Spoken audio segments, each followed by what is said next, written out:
On vient de l'annoncer, on va enchaîner avec du Krav Maga. Le kendo viendra ensuite. On verra après du karaté, du jiu-jitsu, du MMA, il y a encore beaucoup de choses à voir. Et donc le Krav Maga, il va être présenté par un expert, encore un, Eric Benamou, qui est 5e dan.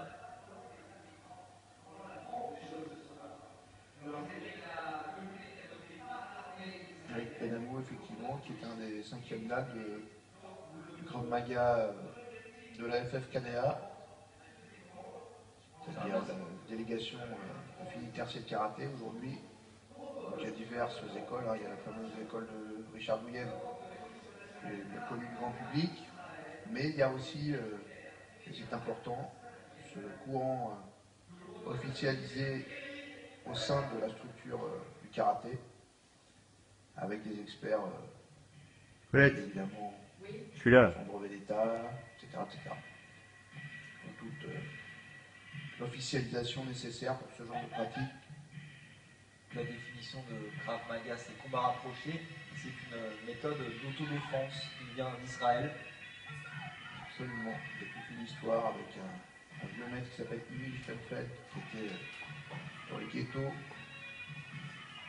un gymnaste au départ, pratiquant d'arts martiaux. Il a fondé l'école Close Combat, hein. C'est l'idée, dans ces temps troublés.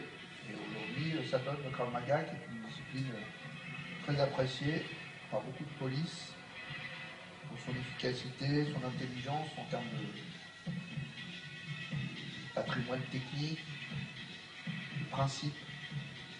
Et on voit que ça concerne les jeunes femmes. Encore en question de défense. Elles sont concernées. Et malheureusement, l'agression les concerne.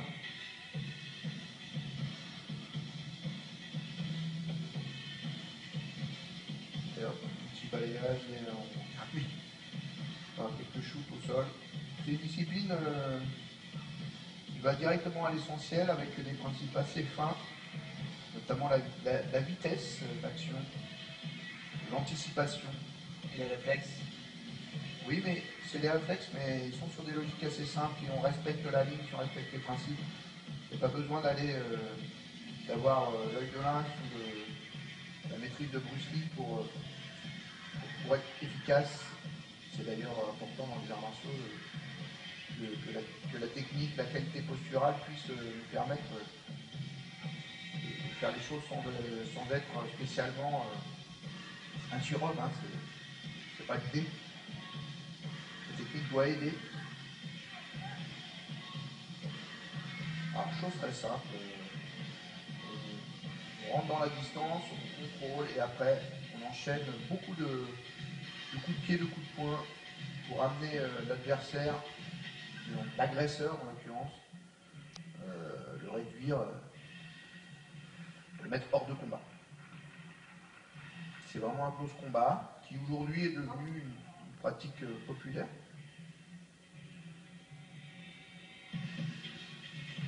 Bah, il est fou, il fait 30 kilos de moins, il va l'agresser, c'est pas mal.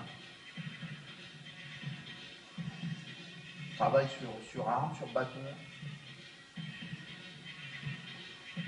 Et vous remarquez sans doute pas de tenue particulière, simplement un bas de survêtement et puis un t-shirt. Oui, absolument. C'est pas un art martial traditionnel japonais, donc il n'y a pas de gi. C'est une discipline qui vient de l'armée, de force de police, et donc ça se pratique voilà, avec un t-shirt aux couleurs du club et de la discipline, t-shirt noir la plupart du temps.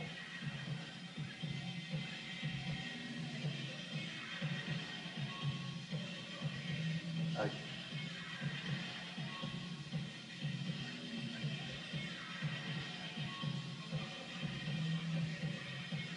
On retrouve quand même des gestes qui ont été piqués par-ci par-là, très logiquement. Hein.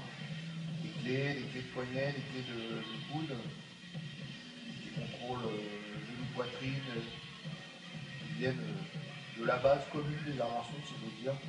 Beaucoup de Chine et du Japon, parce que finalement, En tout cas, c'est une racine dans laquelle on a puisé au temps moderne, parce qu'il y avait aussi des racines occidentales des arts martiaux, mais elles se sont un peu perdues de vue.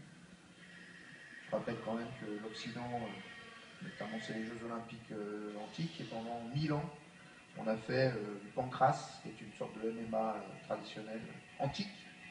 On a fait de la lutte, on a fait du pugilat. Tout ça, c'est un peu perdu en route. Et après, on a fait aussi de l'escrime, divers et variés pendant 1000 ans aussi. Et bon, en Chine et au Japon, le rapport aux arts martiaux a passé les époques. C'est nourri aussi d'un rapport spirituel qui est important dans la société. Et du coup, c'est le vivier dans lequel tout le monde puise aujourd'hui.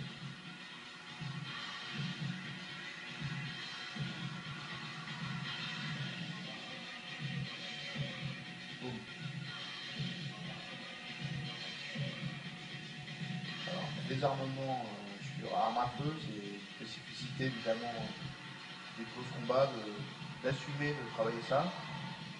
On peut aussi le faire en club, hein, en connaissant les limites de ce genre de discipline qui peut être braquée par les armes à feu globalement. En général, ça ne nous arrive pas vraiment. C'est prise de risque maximale.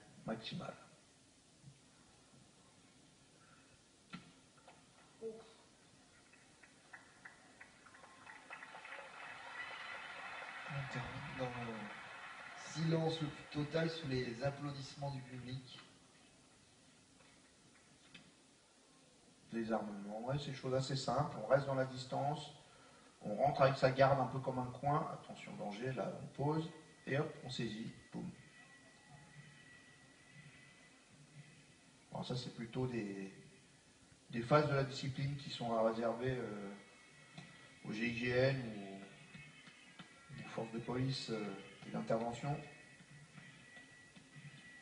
Étape, hein. Alors, un petit peu de menottage. Ça aussi, c'est pareil. Ça n'est pas pour le commun des mortels, c'est vraiment pour les professionnels. Mais c'est un patrimoine du Krav Maga. Voilà pour cette démonstration de Krav Maga, toute l'équipe d'Eric Benamou.